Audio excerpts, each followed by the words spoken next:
balancing organizational growth and creating organizations that allow humans to flourish, not just delivering the number, trying to build something that is sustainable. Fabrice Desmarescaux joining us via Singapore in Bangkok today. Thank you so much indeed for joining. It's a pleasure to be with you, Paul. Would you be so kind as to introduce yourself? I am a Frenchman who has spent most of his life in Singapore, but I still hold a French passport.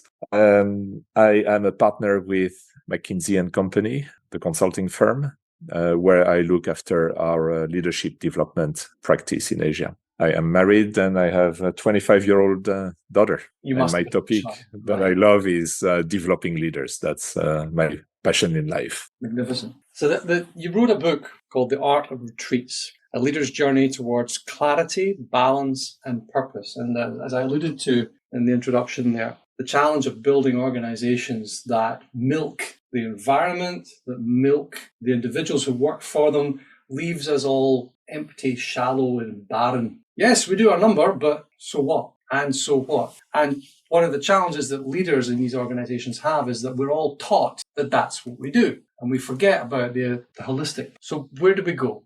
Where do we start? What's the actual problem set we're trying to solve? That's right. I would start by saying I don't believe in conspiracy theories. So I don't think someone sat down one day and said, I'm going to design a system that is going to extract the resources of the earth so that we can destroy the environment and change the climate and alienate the masses who work in the corporate world. I don't think it happened like that. I think it's where we are today is the evolution of a system that has been evolving for about 150 years, maybe 200 years, which is essentially the modern capitalist system that emerged after the second industrial revolution. And that system has produced immense wealth and growth, has lifted literally billions of people out of poverty, has given us, modern healthcare, mobile phones, trains that run on time, or at least hopefully in your country they run on time. Not so much. Not so much anymore, but and planes that fly and all the marvels of the modern world. So my point here is not to say we need to throw away the capitalist system because it's bad and it destroys the world. My quest is to say how do we complement the system that we all know very well, so that we can be, and particularly for leaders, because we have as leaders the responsibility for the companies that operate in the world. What can we do as leaders to create a better future, a better world? What can we do as leaders to create organizations where people flourish instead of being alienated? I mean, I was reading the latest employee engagement surveys in the US, and I think it's less than 30% of employees are actually engaged in their jobs. How did we get there? In a world where, in a knowledge economy where most people are educated and choose to go to work, how did we get to a point where people actually don't like their jobs and don't like their companies? Right. So what can we do to change that? And I think as leaders, it is our responsibility to invent the future. And one of the solutions I have, it's probably not a magic wand, but it's definitely proven to work quite well, is to complement the hardcore side of leadership with a softer approach that is focused on human development, self-awareness, self-reflection, taking time out to see the big picture, an appreciation of systems dynamics so that we are not just looking at our own little silo, but we understand the impact that we have on the world. And also a very solid understanding of what makes teams work, and particularly teams at the top. Because if I'm not alone as a CEO, but I have a very strong team that really operates cohesively with almost a single consciousness around me, I can really leverage my action. So that's what we bring to our clients. It may sometimes sound surprising that a consulting firm that is really associated with hardcore performance and strategy would also be interested in human development, human flourishing, and the creation of the leadership of the future. But that is really my passion and the topic I've been working on for the last 2 or 3 decades. and which I captured in this book, The Art of Retreat, which is really the inner journey of a leader. How can you as a leader develop this inner journey so that you become much more aware of yourself, of your teams, and of your environment? So I know it's a long answer, Paul. I apologize, but that's what it's as short as I can do.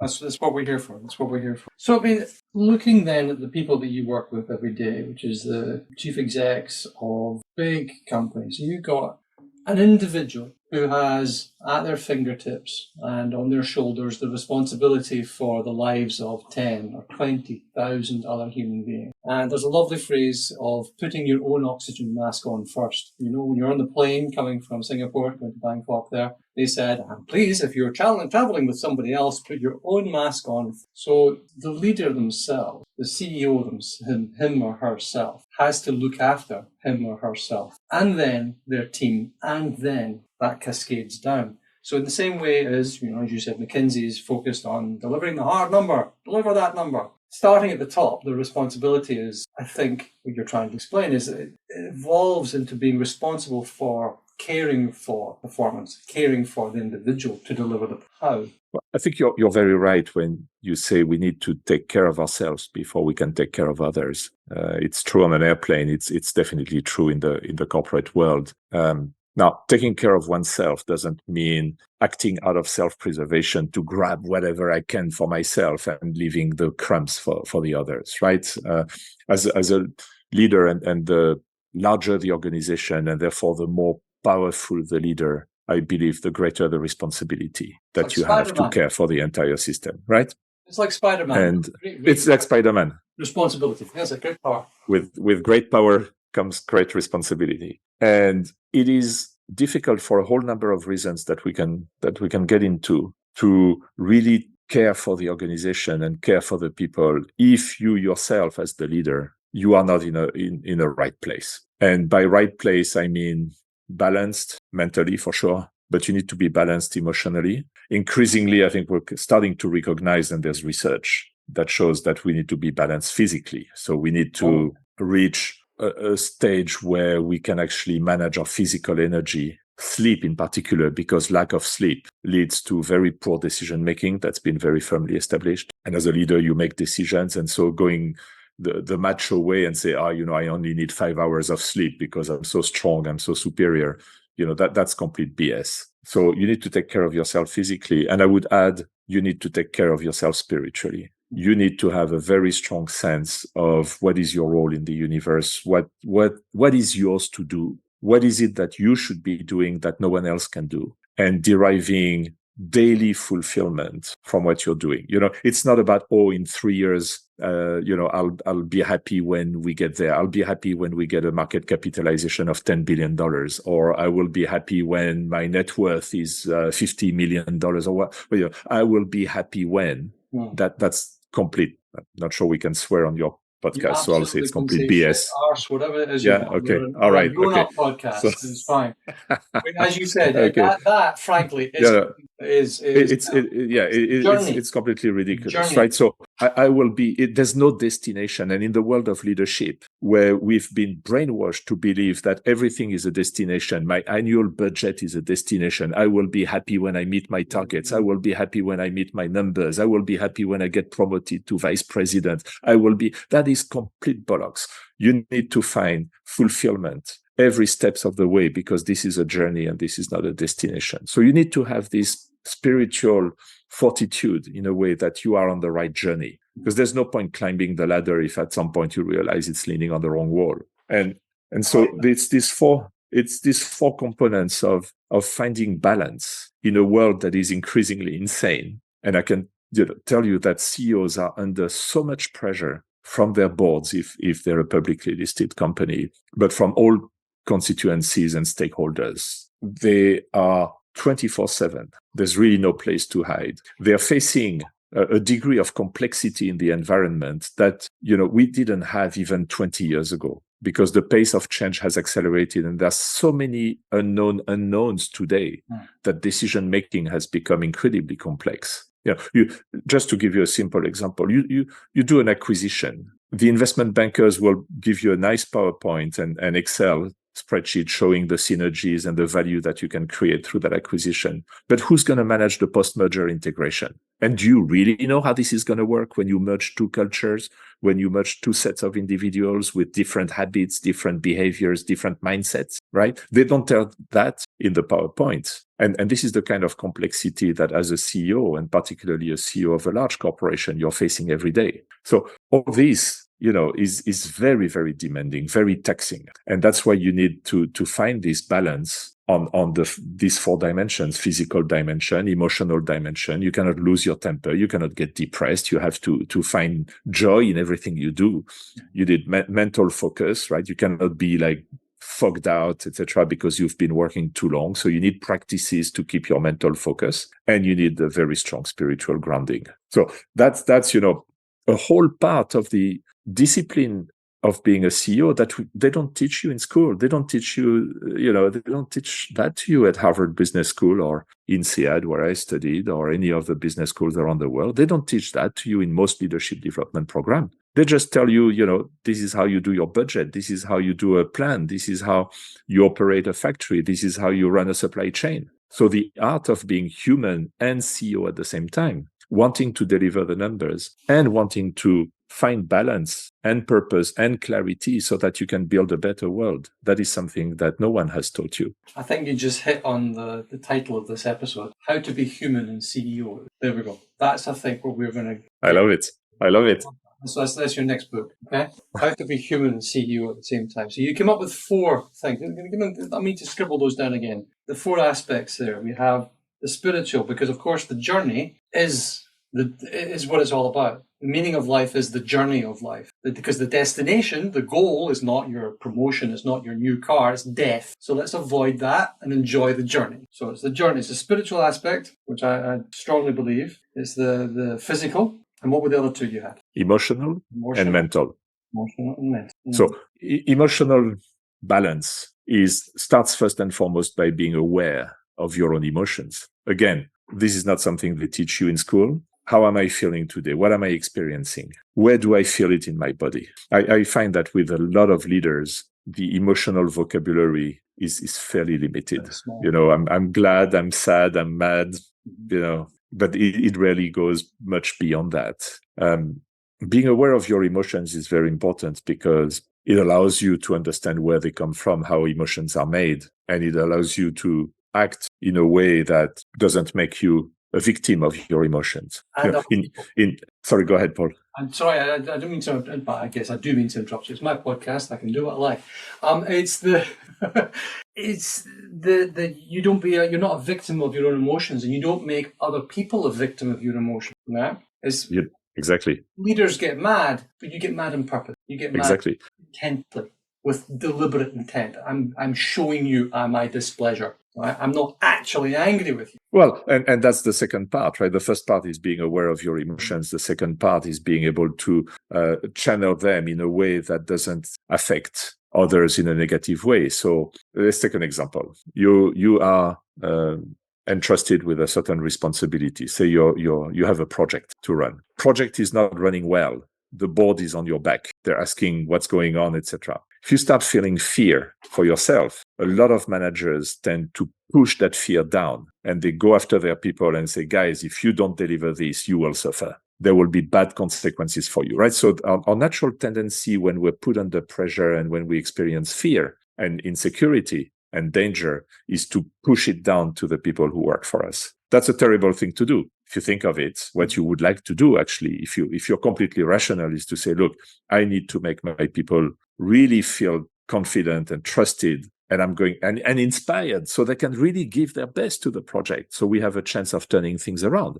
If you make people feel terrible and afraid, etc., there's absolutely no chance that they will deliver what you want to deliver. But by pushing the fear down, you actually make yourself feel better because you think, okay, now I'm not the only one who's experiencing the fear. So, this is a simple example, but you really want to understand your emotion.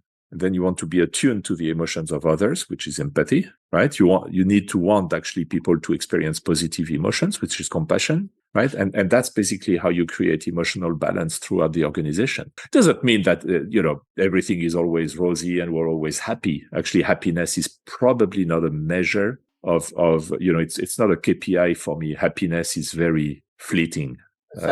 I can be happy one moment because I'm having a great meal with friends, and an hour later I'm feeling very unhappy because I have food poisoning, right? So happiness goes up and down, but much more fulfillment. I think fulfillment is much more important. Right. Having a sense of satisfaction, a sense of mastery in everything we do that leaders can create for their teams. A sense that every voice can be heard, a sense that we're safe, that the leader is protecting us. So I can actually disagree with the leader without consequences, without fear of consequences. I can disagree with my colleagues because if we disagree, we're going to make better decisions ultimately, right? So that's the whole emotional balance that a leader should first experience for themselves and then radiate throughout the company. And you've got, I think, when you are fearful or whether you're not balanced emotionally, you can't be creative. And creativity is what's going to get you out of the hole. Okay, so we have fear is not a good motivator, and we see that it's a very commonly used motivator by bad leaders to instill fear and manage by fear. Essentially, you do this for me or else, you achieve your results or else. But imagine, right? You want to get a surgery and it's a delicate surgery. Imagine, right? You can go to the surgeon and say, I trust you. I know you're going to do your best for me. Thank you very much for operating on me. Or you can go to the same surgeon and say, I know where your family lives. And if you screw that up, I'm going to go and I will kill your spouse and I will kill your children. Which condition and which scenario do you believe will lead the surgeon to do his or her absolutely best job? Naturally the first, because they're engaged, willful, desires there. And yet we manage by fear as a first port of reflex, right? The first port of call, we say, look, if I need to get these people to move, I need to instill fear into them, right? So back to the four disciplines, if you want, of a CEO, emotional balance for yourself and then for your organization. We talked about the spiritual aspect, right? It's a journey. There's no destination. Mental focus is something that I think a lot of CEOs and senior leaders, senior executives are very good at, right? This ability to be focused, to be mentally clear, etc. In general, you don't rise through the ranks if you're mentally scattered and all over the place. But what we have found, and again, there's tons of research on that, is that modern devices, like our cell phones, the stuff that we have in our pockets all the time or on the table, are actually creating it's a major source of distraction. And it's first of all, it's an extremely powerful magnet. It's a massive source of distractions because we get notifications. We also get notifications on our screen when we receive emails, and that destroys focus. It's very hard to be really mentally sharp when you're constantly distracted and interrupted. And for example, one technique for achieving mental mastery is to block time in your calendar, blocks of time, 1 hour, 2 hours, sometimes longer, where you can do deep work without being interrupted. And that's true, when you're entry-level programmer, that, right? You cannot write code if you're constantly interrupted. You need to be in the zone, but it's true for a CEO. There's plenty of time where you meet people, you're interrupted and the rest, but you need to have time for deep thinking. You need to have time for self-reflection. You need to have time to take the measure of all the complexity of your environment. Hence the topic of retreats, which is so important for me. But that's how you achieve mental clarity and mental focus. And the last one is obviously physical mastery. You need to be on top of your physical game, which means you need to sleep well, you need to eat well, you need to exercise, you need to move so that the connection between the body and the mind is very, very well established. And I don't think you can have a very fit mind if you don't have a fit body. It's been around for 2,000 years at least. Mens sanum in corpore sano, isn't it? Healthy mind and a healthy body. Exactly. Exactly. Very clear. Very clear. Is there? I mean, you've been working on this. This has been a journey for you for quite some time. What was it that actually got you to start working towards helping these senior leaders? What was the thing that actually started you on this? So a couple of things. First of all, I'm much better working as an advisor than working as a CEO myself. I've had a chance to operate a very large business in a bank when I was in my early 40s. and I was not very good at it. I don't think I had the patience to operationalize P&L and take care of the level of detail that is required when you run a large operation, which was my case. So I've always thought, I can be the guy in the shadow that actually supports those that are good for it. But I understand what it is because I have operated at a fairly senior level in a large operation. I've had thousands of employees under my care, so I know what it's like to be a senior executive. I've also spent in one incarnation or another probably the best part of 30 years advising CEOs and senior leaders in part with McKinsey.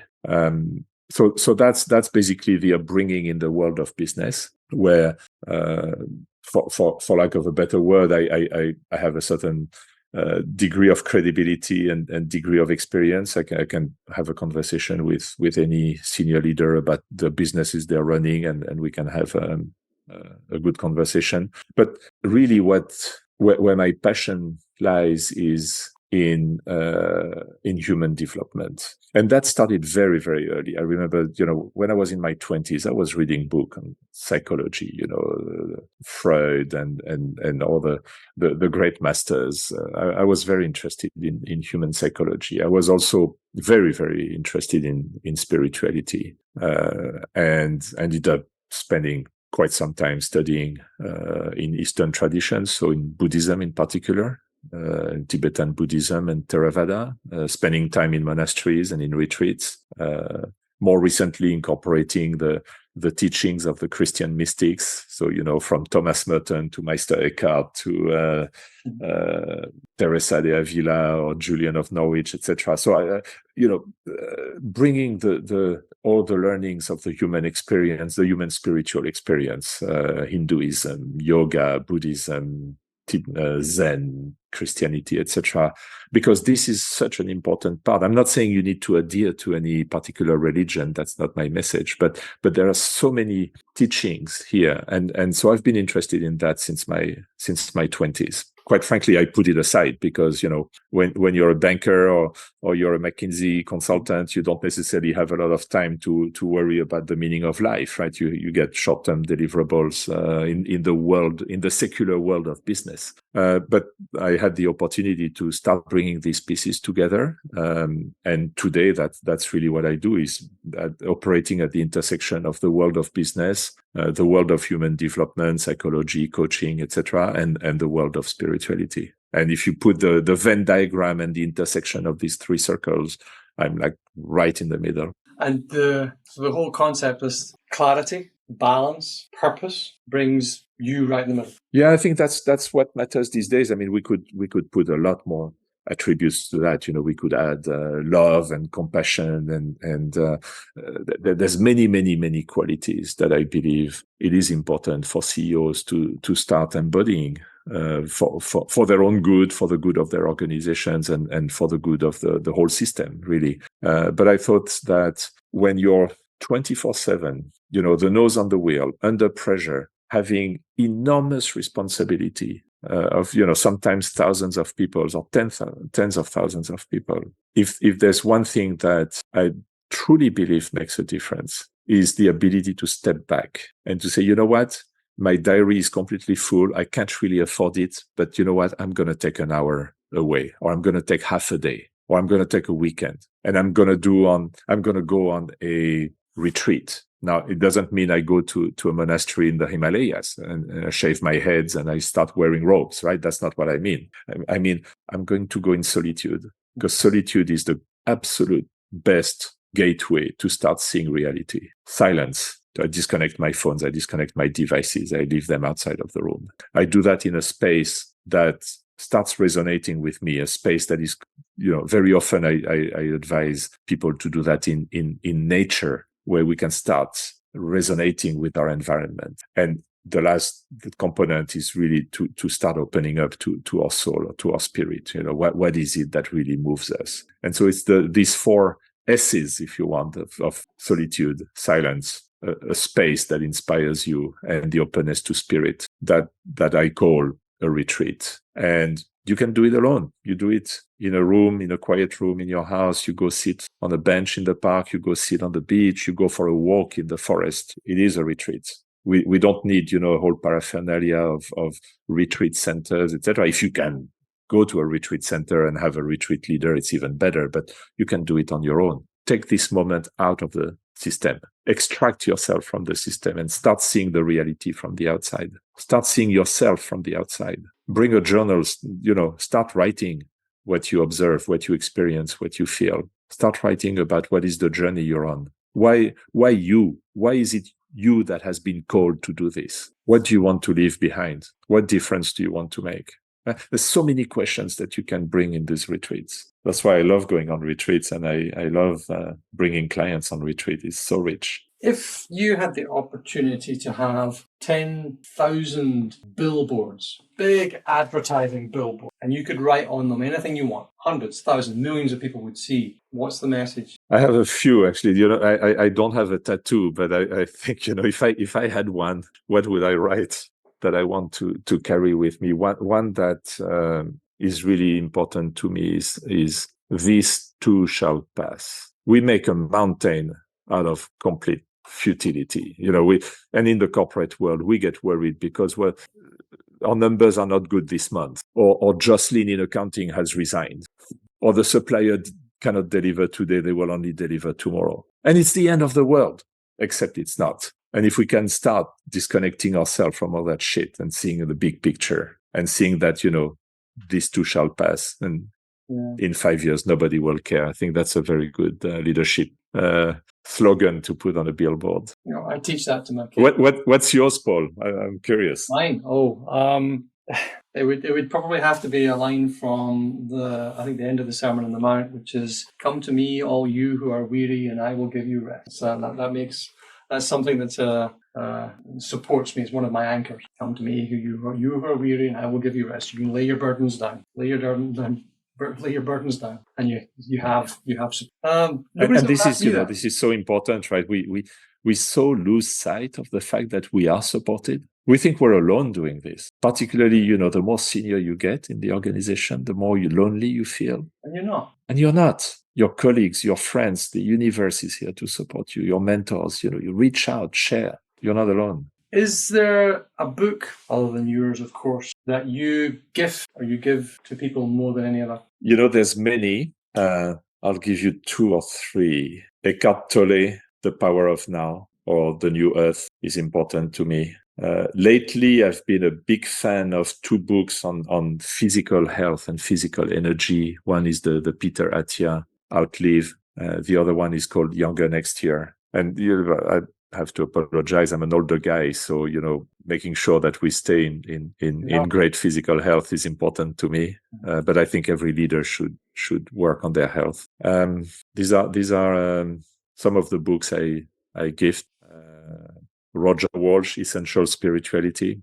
Mm-hmm. And maybe the last one that is absolutely a masterpiece is the Essence of the Bhagavad Gita by Eknath Easwaran. Not the Bhagavad. He's written 2 books on the Bhagavad Gita. This one is really distilling the essence of the text. It's a absolutely fantastic book. Wonderful. And then lastly, how can people find you? LinkedIn is probably, it's the only social media I use, really. So connect with me on LinkedIn and my website, desmarescaux.com. And I trust you'll put the spelling of my name in the notes. We'll put that in the description of this as well. How to be human and CEO at the same time. Fabrice Desmarescaux, thank you very much indeed for joining. Oh, it's been a real pleasure. Thank you.